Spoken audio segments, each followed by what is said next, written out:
भारत पाकिस्तान युद्ध में चूरू की धरती के महान योद्धा लेफ्टिनेंट जनरल संगत सिंह राठौर ने ऐसा युद्ध कौशल दिखाया जिसके कारण उन्हें दुनिया के महान सेनापतियों में गिना जाता है कि चूरू खेल स्टेडियम का नाम अब लेफ्टिनेंट जनरल संगत सिंह राठौर के नाम से रखा जाएगा।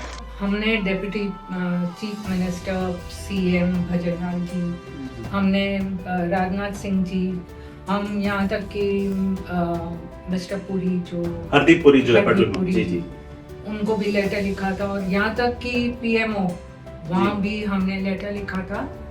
और हमारी कोशिश मतलब हम लोग ने सब तरीके से सबको लिखा है जी, बट अभी तक कोई मामला कुछ बैठ नहीं पा रहा है। सिंह के स्मारक पर हम खड़े हैं इस वक्त एक ऐसी कहानी लेकर जो हमें सोचने पे मजबूर करती है कि शहीदों की चिताओं पे लगेंगे हर बरस मेले, वतन पर मिटने वालों का बाकी यही निशा होगा। जी हाँ, सगत सिंह, लेफ्टिनेंट जनरल सगत सिंह का यह चौक है जहां उनकी मूर्ति लगी हुई है। और कहानी राजस्थान ही की है। राजस्थान के चूरू जिले के कुसुमदेसर गांव में पैदा हुए लेफ्टिनेंट जनरल सगत सिंह राठौड़, जिन्होंने भारत की सीमा से 3 देशों को, भारत की जमीन से 3 देशों को बाहर खदेड़ा।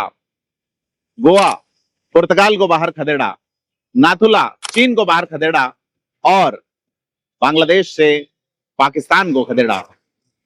तो भारत की जमीन जिन्होंने छुड़वाई, उस जनरल के बच्चे, उन जनरल का परिवार अब खुद की जमीन पर कब्जा लेने के लिए संघर्ष कर रहा है और एक ऐसी सरकार में कर रहा है जो कि राष्ट्रवादी होने का दावा कर रही है। जनरल सगत सिंह के नाथुला में उनके नाम पे एक बड़ा स्मारक बनाया गया है। साथ ही हाल ही में उनके पैतृक जिले चूरू में उनके स्टेडियम का नाम सगत सिंह राठौड़ के नाम पे किया गया है। लेकिन बड़ी चीज ये है कि अभी तक जनरल सगत सिंह की कोटा में स्थित एक जमीन जो है, जहां पे एक पेट्रोल पंप चलता है, ओम पेट्रोल पंप, वो जमीन अभी तक सगत सिंह के परिवार को हैंडओवर नहीं की जा रही है। हमारी बात हुई है सगत सिंह की पुत्र वधू श्रीमती कुमकुम सिंह से। क्या कुछ कहती हैं कुमकुम सिंह, आइए सुनते हैं। थिंक 360 के आज दफ्तर में हमारे साथ श्रीमती कुमकुम सिंह हैं। कुमकुम सिंह जनरल सगत सिंह की पुत्रवधू है। उनके पुत्र चंद्र विजय सिंह की धर्मपत्नी है। चंद्र विजय सिंह का देहावसान हो चुका है और ये डिमांड कर रहे हैं कि कोटा में जो एरोड्रम सर्किल पे जो पेट्रोल पंप है, उसका जो इश्यू है, वो जो जमीन है, हजारों वर्ग फीट जमीन है, 16,000 वर्ग फीट से ज्यादा है और वो 1967 से लीज थी। 2007 में लीज खत्म हो गई। उसके बाद एक्सक्लूसिव लाइसेंस के बिना पेट्रोल पंप चल रहा है। हम रूबरू होंगे श्रीमती कुमकुम सिंह से, क्या कुछ कहते हैं। मैम बताएं क्या है मामला। मामला सिंपल है। हमारा 67 में पापा ने जो पेट्रोल पंप के लिए लीज के लिए लैंड ली थी जी, उसकी लीज एक्सपायर हो गई 2007 में जी, दैट वाज आफ्टर मेरे हस्बैंड के डेथ के 1 साल पहले। अब Okay. उसके बाद मतलब मैं तो विडो हूँ जी, तो मैं इतनी भागदौड़ नहीं कर सकती थी। IOCL से बात होती थी कि भाई लीज रिन्यू करनी है, जो भी बातें होती थी। जी, जी, बट ये बात है कि अभी तक 2026 आ गया, जब तक ना लीज रिन्यू हुई है, 19 साल से बिना उसके चल रही है। जी, और ये भी कि इसका एक्सप्लोजिव लाइसेंस भी खत्म हो चुका है। जी, खुदा ना करे या खुदा खासा कुछ भी हो जाए या वहाँ पे कोई ब्लास्ट हो जाए, who will be responsible? और हम ये बड़ी बात बता रहे हैं। आपके एक्सक्लूसिव लाइसेंस कैंसिल हो चुका है और बिना मतलब सरकारी चल रहा। तो कहाँ कोशिश की आपने? ये 19 साल जो है आपके परिवार की वो जमीन है, कॉमन लैंड है, संयुक्त जमीन है, तो कहाँ कहाँ कोशिश की गई? हम लोग सब जगह मतलब हमने deputy chief minister CM Bhajanlal ji, हमने राजनाथ सिंह जी, हम यहाँ तक कि मिस्टर पुरी जो हरदीप पुरी जो है हरदीप पुरी जी, जी, उनको भी लेटर लिखा था। और यहाँ तक कि पीएमओ वहाँ भी हमने लेटर लिखा था। और हमारी कोशिश मतलब हम लोग ने सब तरीके से सबको लिखा है जी, बट अभी तक कोई मामला कुछ बैठ नहीं पा रहा है। जी, मतलब वो है कि वो जो चल रहा है पेट्रोल पंप वो भी अवैध चल रहा है, Yes. ना जमीन लौटाई जा रही है। बिल्कुल जो आपकी डिमांड यही है, जमीन लौटाई जाए बिल्कुल। या उसको आप एक लीगलाइज और चैनलाइज वे में कीजिए, कैसे भी करके करें। और दूसरा बात ये सुनी जाए, बात सुनते हुए लगना चाहिए, वो नहीं लग रहा। वैसे भजनलाल जी को 2-2.5 साल हुए, उससे पहले आपने ट्राई किया था प्रशासन में या वहीं से पत्राचार होता रहा? हमने मोस्टली मतलब एक सिस्टमैटिक प्रोसेस फॉलो किया। यस, वो फॉलो किया है जी। और वहीं से हम दिल्ली से ही ट्राई करते रहे हैं। जी। तो बस मेरी तो तो ये अकेले कैसे कर पाते हैं? आपके सन जो है सगत सिंह जी के पोते, वो कहाँ हैं, वो क्या करते हैं? वो पायलट है एक्चुअली, वो तो गुड़गांव में रहते हैं, बट मेरे सन इन लॉ है अरिजीत सिंह जी, मैंने उनको सौंपा है हर एक चीज। जी जी, कर रहे हैं आप। जी। तो आपने मामला समझा कि जनरल सगत सिंह जिन्होंने भारत की जमीन से 3 विदेशों को यानी 3 देशों की सेनाओं को बाहर खदेड़ा, 1962 गोवा पुर्तगाल और नाथुला से चीन को बाहर खदेड़ा और बाद में बांग्लादेश बना, पहले गवर्नर जनरल रहे, वहां के पहले प्रशासक रहे, इवन मिजोहिल में भी उन्होंने बहुत जबरदस्त काम किया, उसके लिए वो पद्म भूषण प्राप्त करते हैं। लेकिन अब उनकी खुद की जमीन जो है उस पर कब्जे का सवाल है। ये सवाल कब हल होगा, इस बिंदु पे हम लगातार बात करते रहेंगे। बहुत बहुत धन्यवाद Kumkum Singh. Thank you so much. तो बात कर रहे हैं हम जनरल सगत सिंह की, वो सगत सिंह जिन्होंने गोवा को आजाद कराया, जिन्होंने नाथुला में और चावला में संघर्ष करके चीनियों को खदेड़ा, जिन्होंने पाकिस्तान के 2 टुकड़े कर दिए, पाकिस्तान के पहले प्रशासक गवर्नर जनरल जैसी पोस्ट पर रहे सगत सिंह, पद्म भूषण का सम्मान पाते हैं। लेकिन सरकारों ने उस वक्त की न्याय नहीं किया और न्याय आज भी नहीं हो रहा है।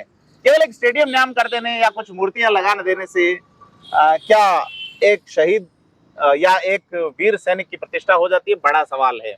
मेजर जनरल वीके सिंह की किताब 12 इंडियन ग्रेट ऑफिसर्स जो है, 12 अदम्य सैनिकों की जो जीवनियां उन्होंने लिखी, उसमें जनरल सगत सिंह के ऊपर उन्होंने सबसे लंबा कंटेंट लिखा है। तो जनरल सगत सिंह जो कि बीकानेर रियासत के चूरू जिले में पैदा हुए, बीकानेर के गंगा रिसाला फौज में वो ज्वाइन करते हैं और बाद में उनको कमीशन मिलता है, वो हाइफा में लड़ते हैं सेकेंड वर्ल्ड वॉर, वो वहां से कॉलेज करते हैं क्वेटा से जो है, फिर 1960 में वो नेशनल डिफेंस कॉलेज से स्नातक होते हैं। लेकिन ये उपलब्धियां बहुत छोटी हैं कि उन्होंने जो 3 देशों के और भारत की जमीन से बाहर खदेड़ा, आज सगत सिंह खुद की जमीन पे कब्जा है और कब्जा किसी व्यक्ति का नहीं है, कब्जा एक सरकारी संस्था जिसका नाम है Indian oil corporation limited, IOCL।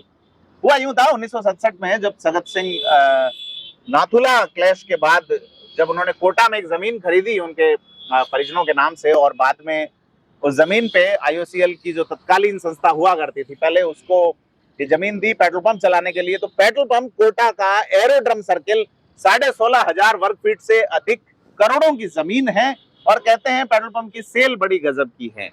अब ऐसा नहीं है कि जमीन लौटाई भी नहीं जा रही है या जमीन पे कब्जा ही कर लिया गया है, ऐसे कि नहीं देंगे, लेकिन वो अब बहुत नॉमिनल किराया देके परिजनों को संतुष्ट करना चाहते हैं। सगत सिंह के 4 पुत्र थे, जिनमें से 2 का निधन अल्पायु में हो गया था और 2 रणविजय सिंह और चंद्रविजय सिंह के परिवार यहाँ पे हैं। तो हमारी मुलाकात चंद्रविजय सिंह की पत्नी श्रीमती कुमकुम कंवर से हुई, कुमकुम राठौड़ से हुई। उन्होंने बात की और बताया कि क्या है हालात। 2007 में उस पेट्रोल पंप की लीज खत्म हो चुकी है, परिजन डिमांड कर रहे हैं, इनकी ओर से डिमांड है, कुमकुम सिंह और उनके बेटे यानी सगत सिंह के एकमात्र पोते जो हैं सूर्यवीर सिंह जो कि पायलट हैं, वो ये डिमांड कर रहे हैं कि उनकी जमीन जो है वो उन्हें हैंडओवर की जाए, या 2007 में पेट्रोल पंप की लीज खत्म हो चुकी है, उसके बावजूद पेट्रोल पंप चल रहा है। आप ये देखिए कितने बड़े रसूख हैं, कितने बड़े जो है वो कोशिशें हैं जिन पे सवाल करना बनता है। यह पेट्रोल पंप IOCL का है और जो लोग चला रहे हैं वो बड़े राजनीतिक रूप से रसूख वाले हैं और संकट कोटा का है। और अब कह रहे हैं चूरू में एक मूर्ति लगेगी और उस मूर्ति को कोटा ही के नेताजी यानी कि ओम बिरला लोकसभा के अध्यक्ष उसका उद्घाटन करने आ रहे हैं। पेट्रोल पंप का नाम भी ओम पेट्रोल पंप है, लेकिन पेट्रोल पंप से कोई सीधा संबंध ओम बिरला का नहीं है सीधे तौर पे, परंतु एक परिवार जो कि हरदीप सिंह पुरी पेट्रोलियम मिनिस्टर से मिल चुके हैं। हालांकि भारत के ज्यादातर लोगों को हरदीप सिंह पुरी का नाम एप्सिन फाइल से ही समझ में आया था कि वो पेट्रोलियम मंत्री है और उनका क्या पास रहा है। लेकिन ये परिवार हरदीप सिंह पुरी से मिल चुका है, ये परिवार राजनाथ सिंह को पत्र लिख चुका है, ये परिवार पत्र लिख चुका है राजस्थान के मुख्यमंत्री भजनलाल शर्मा को कास्ट वाले एंगल से, जिन्होंने चूरू वाली मूर्ति का या चूरू वाले आयोजन के जो नियंता है राजेंद्र राठौड़, उनको भी मिल चुके हैं कई बार।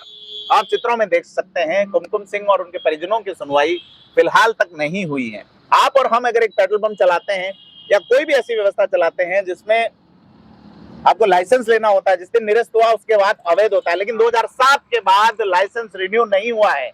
और आपको जान के हैरत होगी कि एक एक्सप्लोजिव लाइसेंस भी रिन्यू नहीं हुआ है। अवैध रूप से वो पेट्रोल पंप चल रहा है जनरल सगत सिंह की जमीन पे, उस सगत सिंह की जमीन पे जिन्होंने 3 देशों को, 3 विदेशी ताकतों को भारत की जमीन से खदेड़ा। उनकी खुद की जमीन पर बड़े सवाल हैं।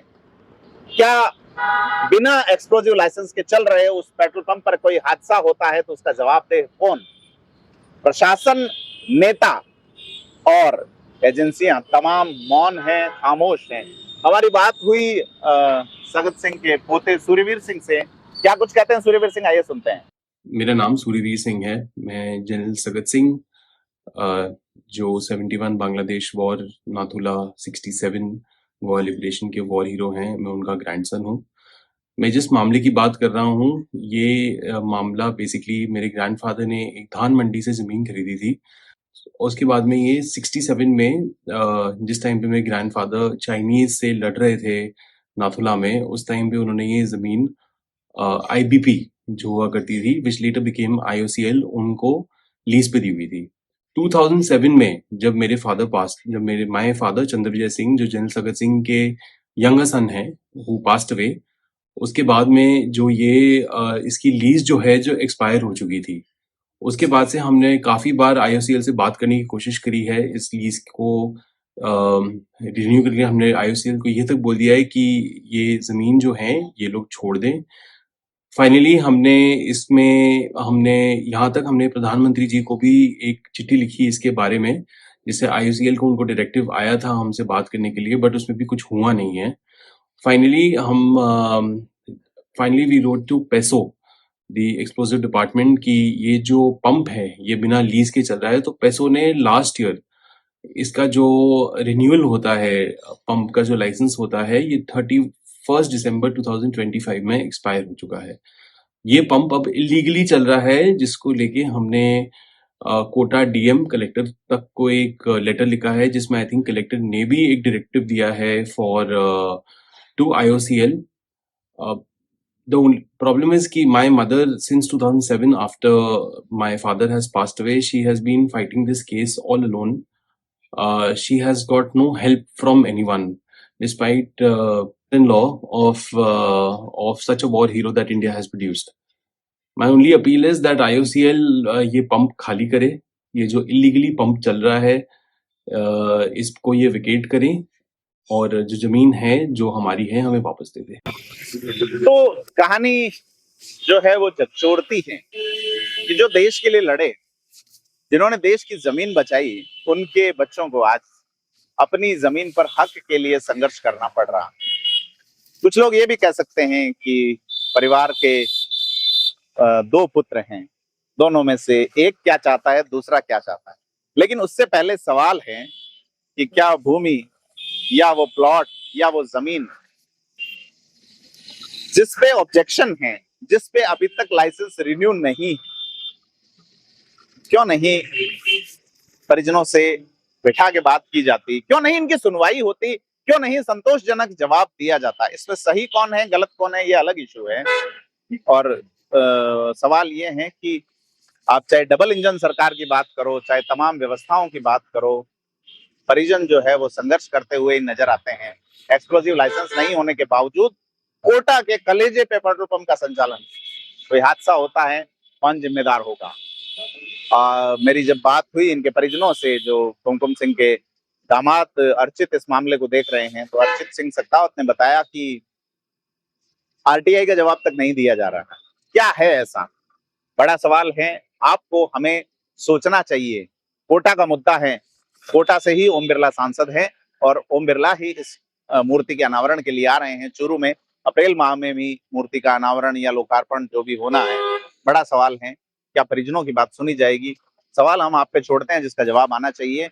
नेताओं से हमें ज्यादा वैसे कोई उम्मीदें पहले भी नहीं थी, आगे अगर वो उम्मीदें हमारी जगाते हैं, उम्मीदों को हमें तुष्ट करते हैं, तो निश्चित तौर पे उनका स्वागत रहेगा। आपको क्या लगता है, कमेंट करके बताएं।